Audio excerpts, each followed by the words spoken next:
सद्गुरुमानन्दना सिद्धिविनायक श्रीगजानना।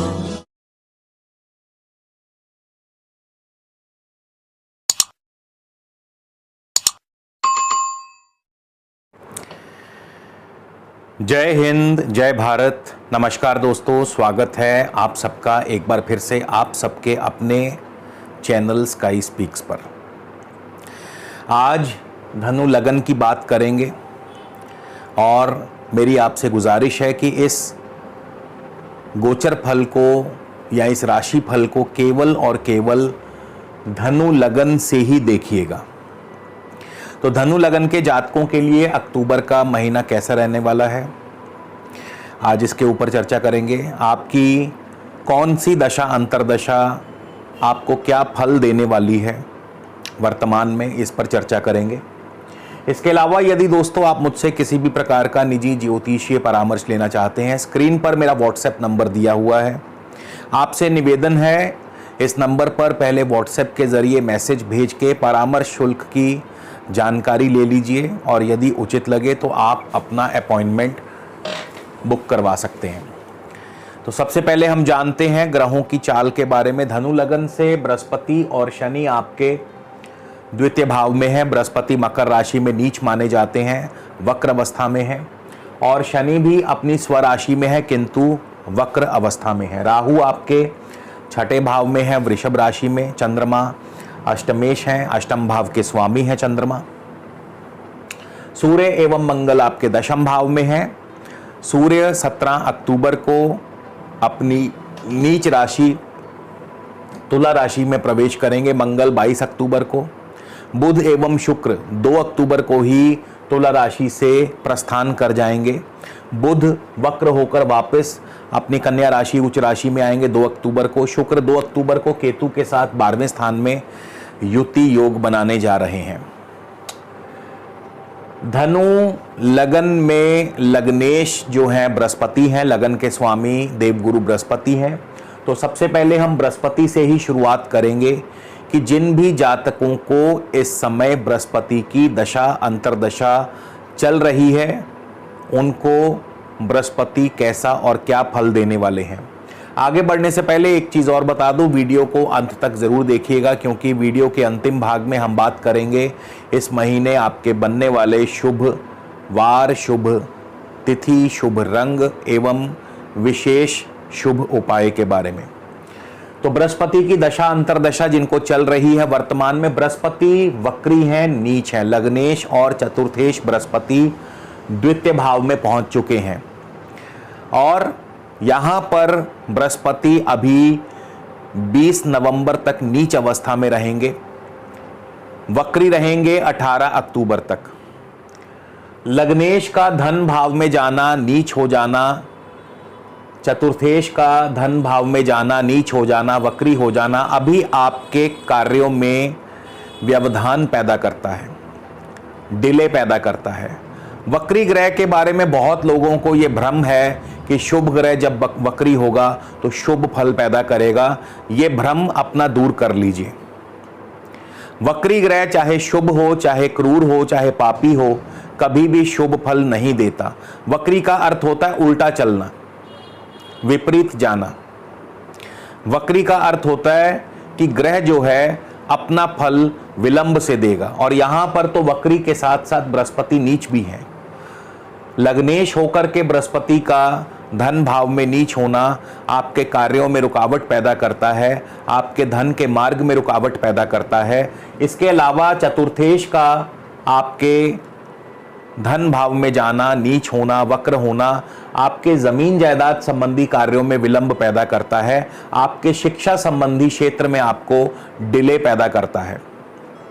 लेकिन यहां पे बृहस्पति थोड़ा सा शुभ भी है, कारण कि बृहस्पति इस समय धनिष्ठा यानी मंगल के नक्षत्र से गुजर रहे हैं और मंगल की पोजीशन जो है इस समय दशम भाव में है।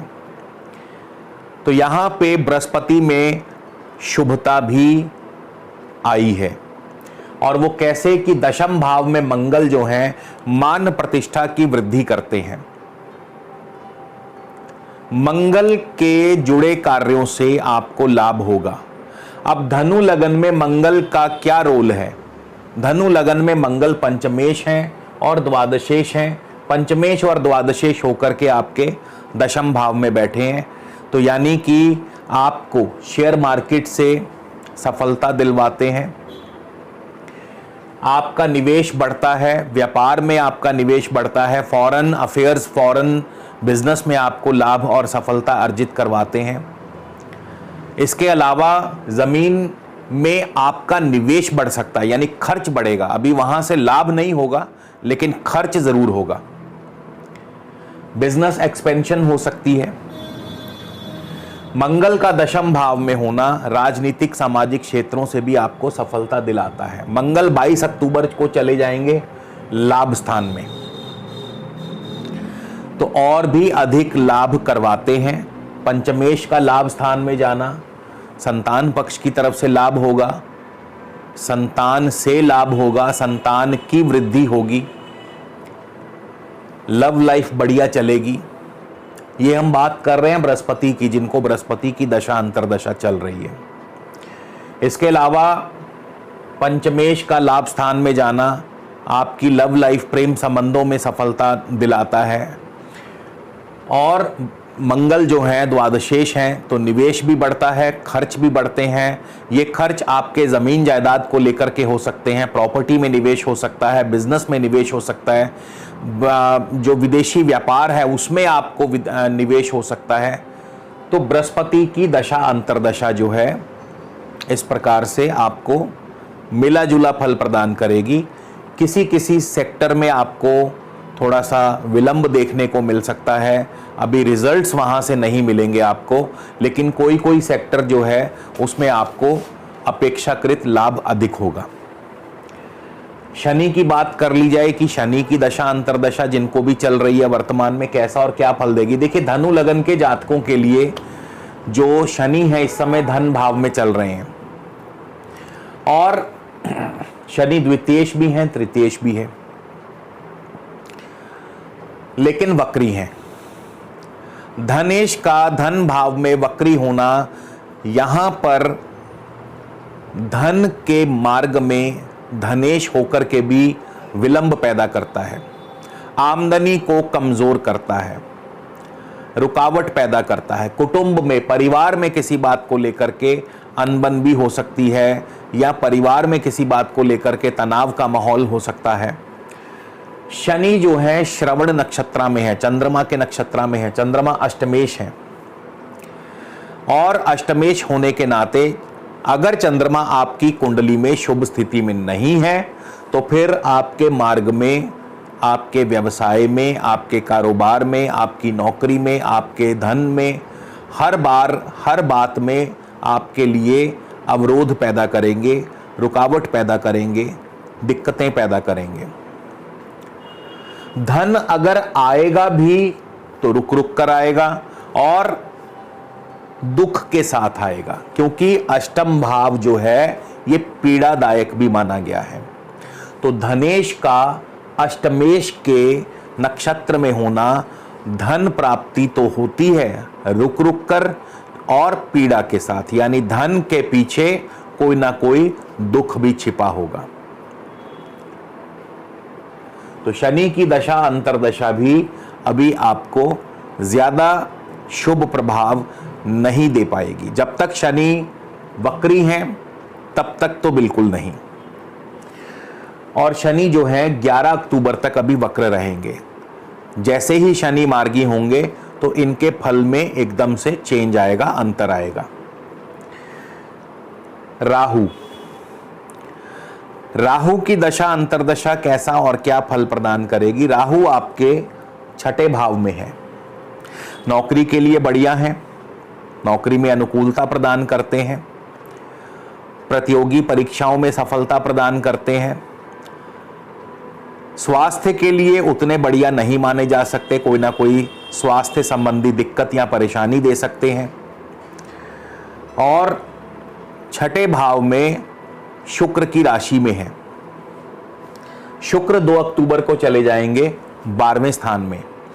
6 और 12 का कॉम्बिनेशन जो है जहां स्वास्थ्य के लिए अनुकूल नहीं माना जाता, वहीं दाम्पत्य सुख के लिए भी अनुकूल नहीं है। दाम्पत्य जीवन में कड़वाहट पैदा करते हैं।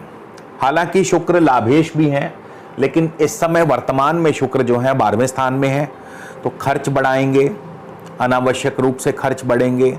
ये खर्च आपकी बीमारी पर हो सकते हैं, ये खर्च आपके दवा दारू पर हो सकते हैं, ये खर्च आपके घरेलू कलह पर हो सकते हैं, ये खर्च किसी भी प्रकार से आपको नुकसान ही पहुंचाएंगे, क्षति ही पहुंचाएंगे। लेकिन क्योंकि राहु छठे और 11वें को भी रिप्रेजेंट करते हैं, तो पैसा आता रहेगा, यानी कि खर्च भी होंगे, धन आता भी रहेगा, लेकिन आगे खर्चा जो है लगता रहेगा, तैयार रहेगा। खर्च जो है, पैसा जो है खर्च के लिए तैयार रहेगा। नौकरी में अवश्य अनुकूलता देते हैं, लेकिन अन्य मामलों में यहाँ पे राहु जो हैं थोड़े से दिक्कत कर सकते हैं।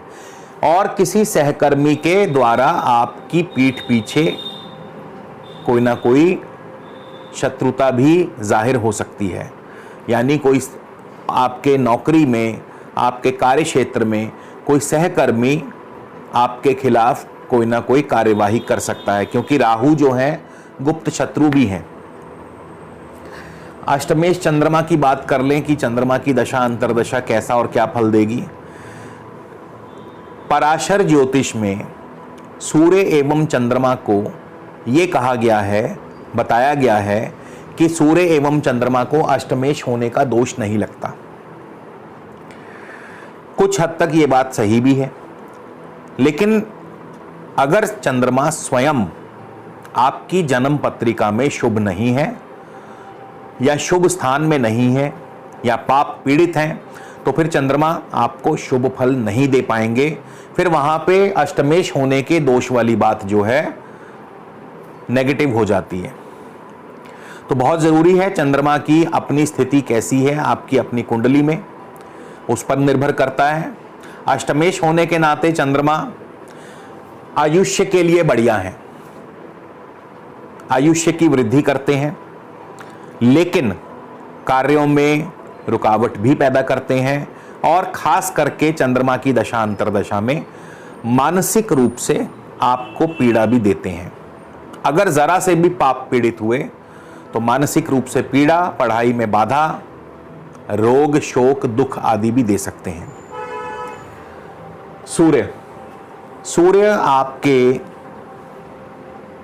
दशम भाव में है। भाग्येश का दशम भाव में जाना शुभ करता है, शुभ फल प्रदान करता है, सर्व कार्यों में सिद्धि प्रदान करता है, मान प्रतिष्ठा की वृद्धि प्रदान करता है। लेकिन अभी फिलहाल सूर्य जो हैं 1 से 10 अक्टूबर तक हस्त नक्षत्र में होंगे, जो कि चंद्रमा का नक्षत्र है। चंद्रमा के नक्षत्र में होने की वजह से अभी उतनी सफलता नहीं दिला पाएंगे, या अभी कार्यों में रुकावट पैदा करेंगे। लेकिन 10 अक्टूबर को जैसे ही सूर्य देव चित्रा यानी मंगल के नक्षत्र में पहुंचेंगे, तो मंगल ही मंगल होगा। क्यों? क्योंकि मंगल भी दशम भाव में होंगे, और दशम भाव में सूर्य एवं मंगल जो हैं निसंदेह आपको नौकरी व कारोबार में तरक्की व प्रमोशन दिलाते हैं। इसके अलावा मंगल जो हैं राजनीतिक सामाजिक क्षेत्रों से सफलता दिलाते हैं। सूर्य जो हैं राज दरबार एवं सरकार से आपको लाभ एवं सफलता प्राप्त करवाते हैं। सरकारी कार्यों से आपको लाभ हो सकता है, सरकारी अफसर आप पर मेहरबान हो सकते हैं। सर्व कार्य सिद्धि, सर्व कार्य सफलता।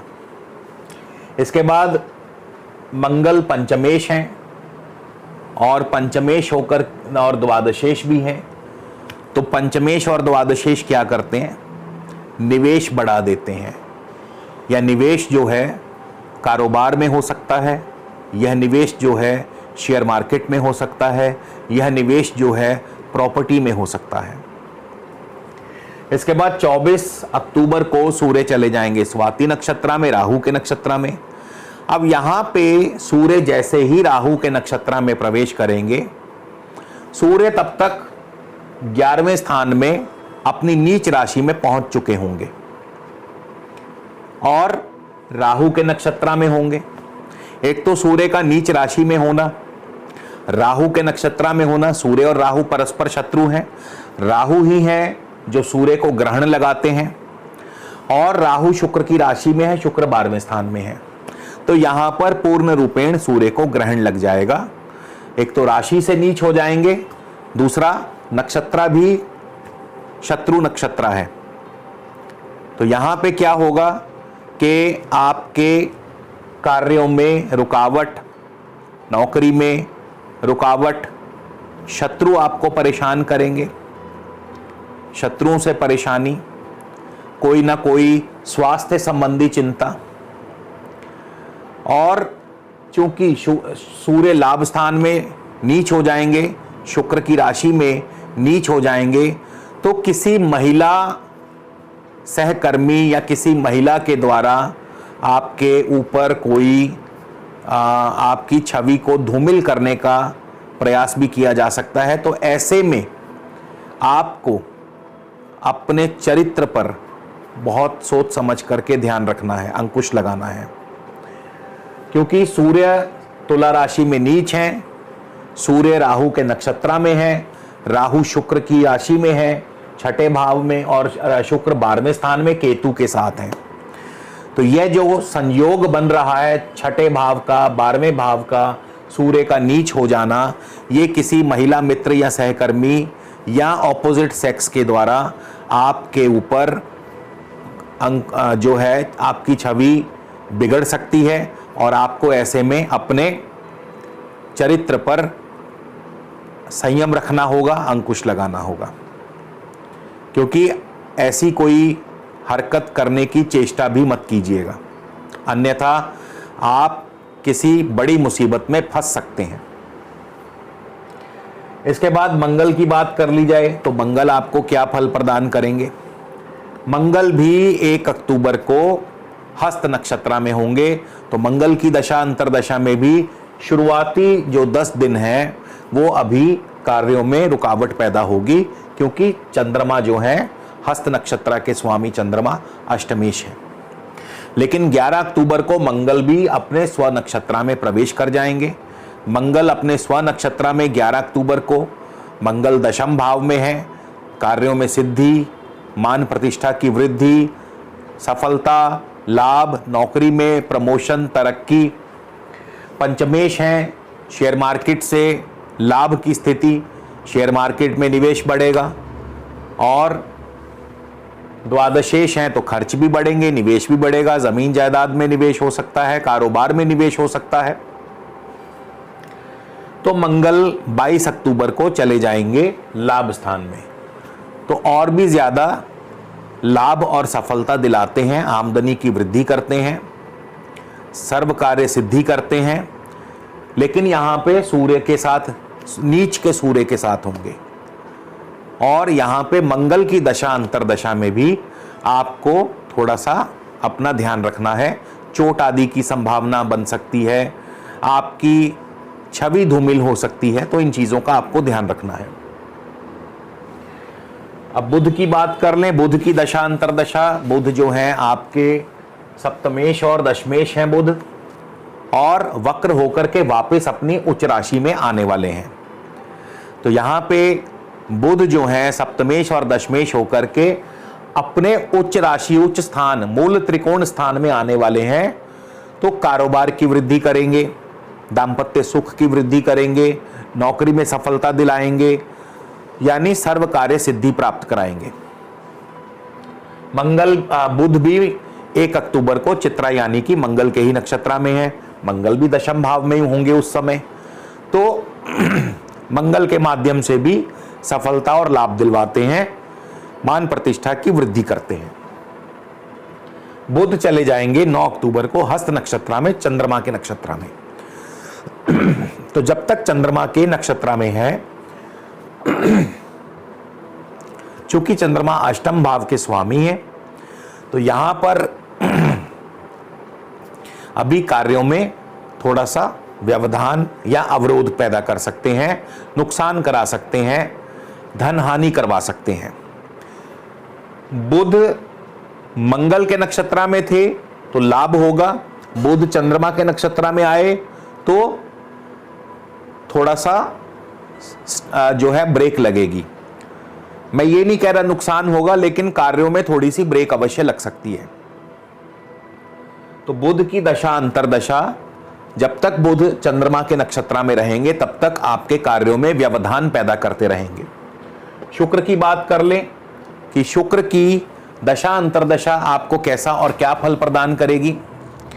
देखिए, शुक्र छठे भाव के और 11वें भाव के स्वामी हैं और शुक्र जा रहे हैं 12वें स्थान में केतु के साथ। जाहिर सी बात है, लग्जरी चीजों पर खर्च होंगे, लग्जरी पर खर्च होंगे, आप अपने ऊपर खर्च करेंगे।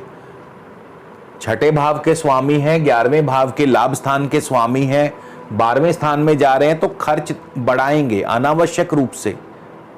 ये खर्च किसी भी रूप में हो सकते हैं, अपने ऊपर हो सकते हैं, स्वास्थ्य के ऊपर हो सकते हैं, लग्जरी के ऊपर हो सकते हैं, साज सज्जा के ऊपर हो सकते हैं, फैशन के ऊपर हो सकते हैं। और शुक्र जो है 1 अक्टूबर को विशाखा यानी कि गुरु के नक्षत्र में होंगे। अब गुरु कहां है? धन भाव में, मगर नीच है। धन भाव में गुरु नीच है। शुक्र 12वें स्थान में है, छठे और 11वें भाव के स्वामी शुक्र 12वें स्थान में, गुरु धन भाव में नीच। क्या होगा? धन आने के मार्ग में रुकावट, क्योंकि गुरु वक्र भी हैं, और खर्च बढ़ेंगे, जो मैं पहले ही बता चुका हूं। गुरु जो हैं लग्नेश और चतुर्थेश भी हैं, अपने ऊपर खर्च होगा। लगन क्या है? अपना स्थान, स्वस्थान, अपने ऊपर खर्च होगा। चतुर्थ भाव क्या है? चतुर्थ भाव भूमि का है, प्रॉपर्टी का है, वाहन का है, तो लग्जरी चीजों पर खर्च होगा। फिर 5 अक्टूबर को शुक्र चले जाएंगे अनुराधा यानी कि शनि के नक्षत्र में। शनि भी धन भाव में है, शनि भी वक्र अवस्था में है, तो यहां पे शनि भी कोई ज्यादा मदद नहीं कर पाएंगे और आपके धन के मार्ग में रुकावट पैदा करेंगे। धन आने के मार्ग में रुकावट पैदा करेंगे। कुटुंबी जनों में किसी बात को लेकर के अलगाव की स्थिति या आपस में अनबन करा सकते हैं। 17 अक्टूबर को शुक्र चले जाएंगे ज्येष्ठा नक्षत्र में, जो कि बुध का नक्षत्र है, और बुध जो है आपके सप्तमेश और दशमेश होकर के दशम भाव में अपनी स्वराशि, उच्च राशि, मूल त्रिकोण राशि में होंगे। तीनों प्रकार से बुध जो है शुभ है। तो यहां पे शुक्र जैसे ही बुध के नक्षत्र में प्रवेश करेंगे तो व्यापार की वृद्धि करेंगे, कारोबार की वृद्धि करेंगे, सफलता दिलाएंगे, नौकरी में, कारोबार में तरक्की, प्रमोशन, राजनीतिक सामाजिक क्षेत्रों में सफलता। बुध खास करके व्यापार के कारक हैं, तो व्यापार में ज्यादा सफलता मिलेगी, नए ऑर्डर्स, नए प्रोजेक्ट्स आपको मिलेंगे। तो शुक्र की दशा अंतरदशा इस प्रकार से फल प्रदान करेगी। केतु की बात कर लें, केतु आपके 12वें स्थान में है। 12वें स्थान में केतु को शुभ माना गया है, मोक्षदायक माना गया है। तो 12वें स्थान में केतु अक्सर शुभ फल ही प्रदान करते हैं, लेकिन 12वें स्थान में केतु शुक्र के साथ युति योग में आ जाएंगे। और शुक्र का स्वभाव आप सब जानते हैं, शुक्र लग्जरी के प्रेमी हैं, शुक्र प्रेम के प्रेमी हैं। शय्या स्थान में शुक्र और केतु का जो यह योग है आपके लिए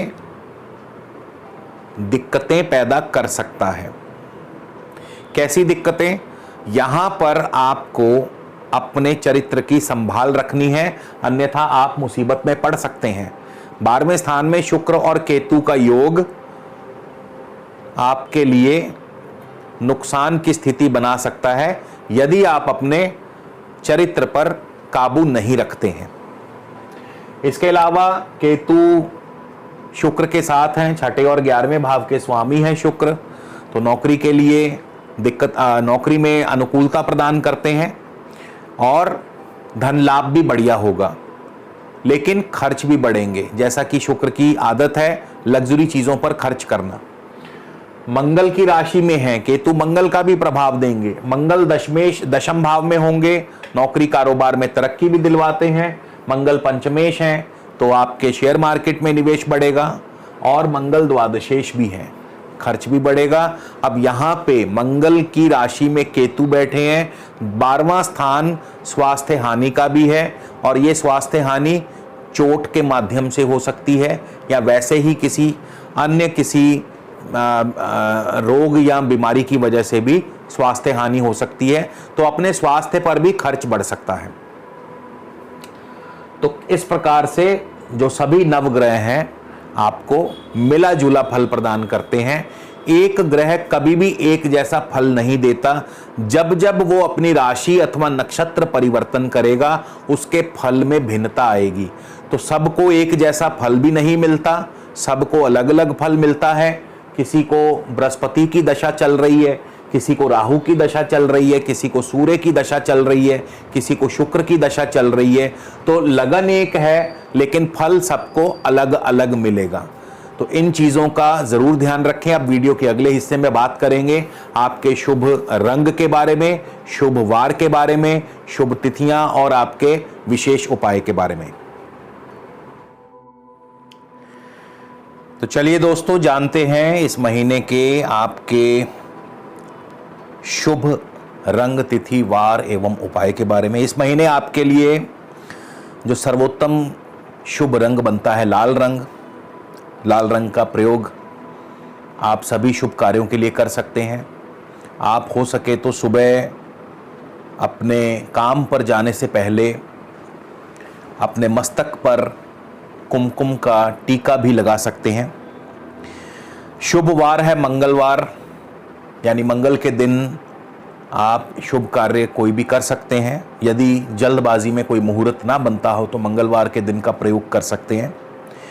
आपके लिए इस महीने की शुभ तिथियां बनती हैं 5 अक्टूबर, 6 अक्टूबर, 7, 8, 26 और 27 अक्टूबर। इन दिनों चंद्रमा जो हैं आपके लगन से शुभ भावों में संचार कर रहे होंगे। और आपके लिए जो विशेष उपाय बनता है इस बार का, प्रत्येक शुक्रवार के दिन आप किसी भी आसपास के मंदिर में गाय के घी की ज्योत जलाएं। प्रत्येक शुक्रवार गाय के घी की ज्योत जलाएं मंदिर में, तो निश्चित तौर पर आपको बहुत इससे लाभ होगा। ईश्वरीय कृपा आप पर बनी रहेगी। तो इसी के साथ विदा लेता हूं। अगले वीडियो में फिर मुलाकात होगी दोस्तों। तब तक के लिए नमस्कार, धन्यवाद।